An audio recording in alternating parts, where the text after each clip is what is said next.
Buckingham Palace is one of the most iconic buildings in the UK, perhaps the world, but whilst most people will be familiar with the iconic balcony often used by the royal family to address their adoring subjects, this entire frontal facade is a relatively recent addition.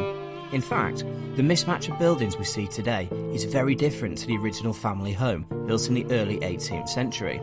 In this video, we're taking a look at the history of Buckingham Palace and its evolving architectural design.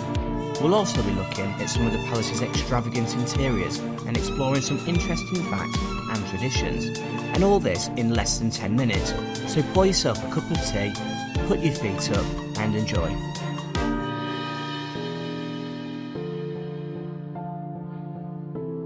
Situated in the city of Westminster, Buckingham Palace is the official London residence of the royal family and the administrative headquarters for the Queen. It was not always so, however.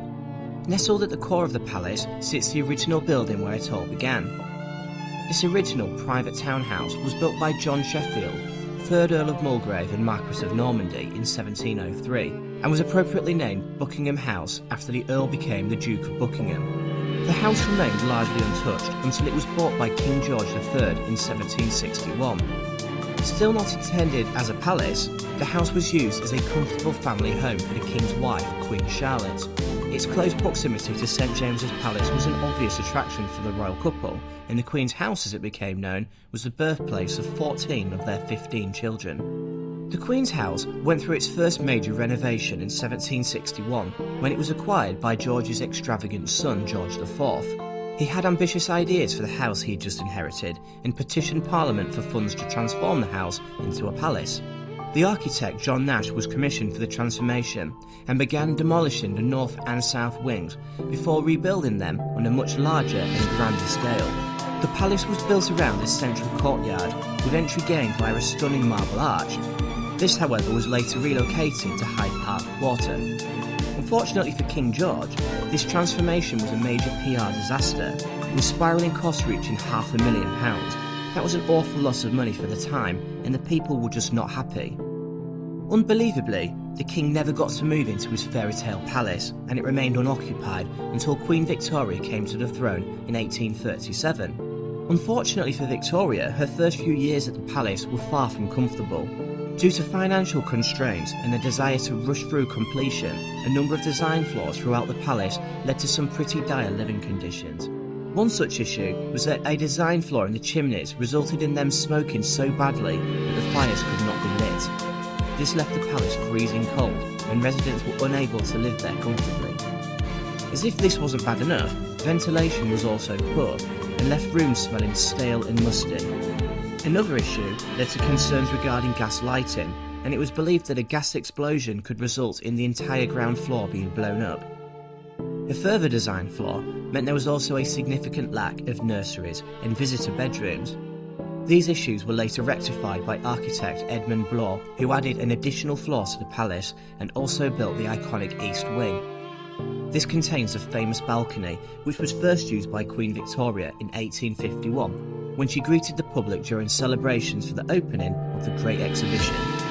There were very few additions to the palace for the next few decades, but damage caused by pollution resulted in the East Wing going through a facelift in 1913. This new frontage was completed just before the First World War and gives the palace the iconic look we enjoy so much today.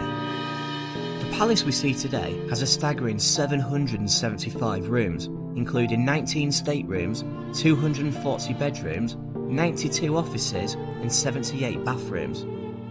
Among some of the palace's most extravagant rooms are the staterooms. Fortunately, these are accessible to members of the public for much of the year. The staterooms are public rooms which have traditionally been used to entertain guests and visiting dignitaries. They are used in the same way today by the Queen to welcome and entertain politicians, monarchs and other VIPs. The staterooms consist of 19 rooms beautifully designed by King George IV's architect John Nash. These rooms are striking and furnished with some of the finest items from the royal collection. Pieces include paintings from the likes of Van Dyck and Canaletto and some of the finest pieces of furniture in the world.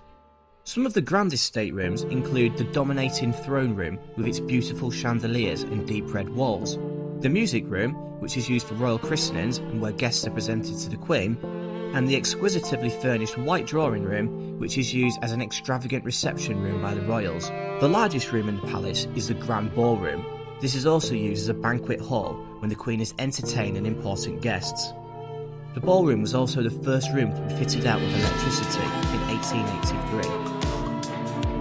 So, some interesting facts about Buckingham Palace. The palace has its own post office, police station, doctor's surgery, cinema and a pool. It even has an ATM. During World War II, King George VI and Queen Elizabeth refused to leave the palace, making it an extremely attractive target. In fact, the palace was deliberately targeted by the Germans, and the palace grounds and the palace suffered a total of 9 direct hits during air raids.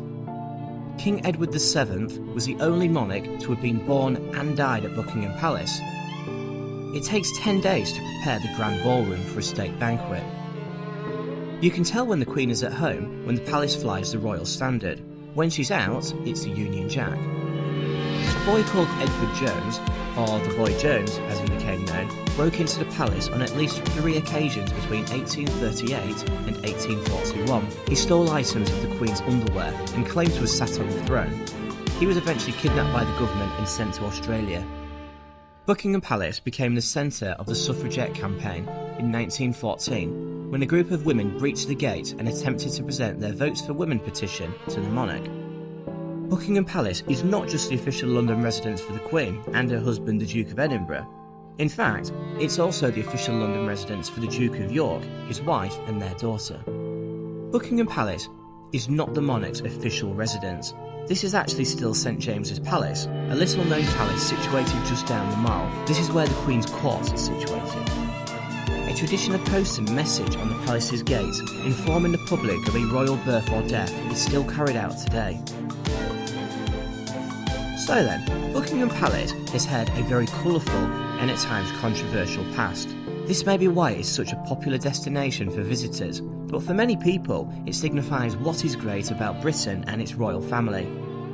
People wanting to experience a bit of tradition will not be disappointed with all the pomp and circumstance that comes with the royal family.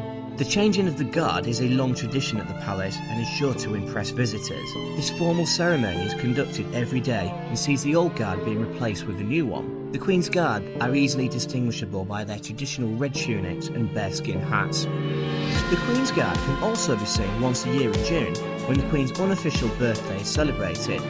This traditional ceremony is known as Trooping of the Colour and is concluded with a Royal Air Force flypast at Buckingham Palace.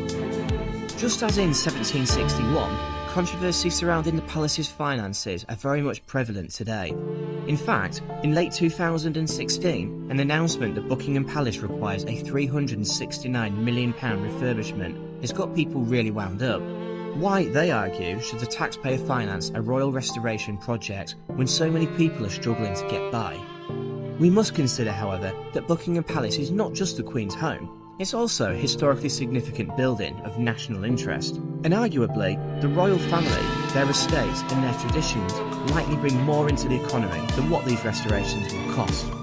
So surely it's a good investment.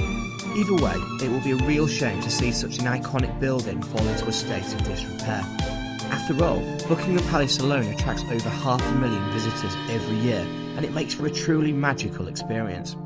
Let me know what you think in the comments below.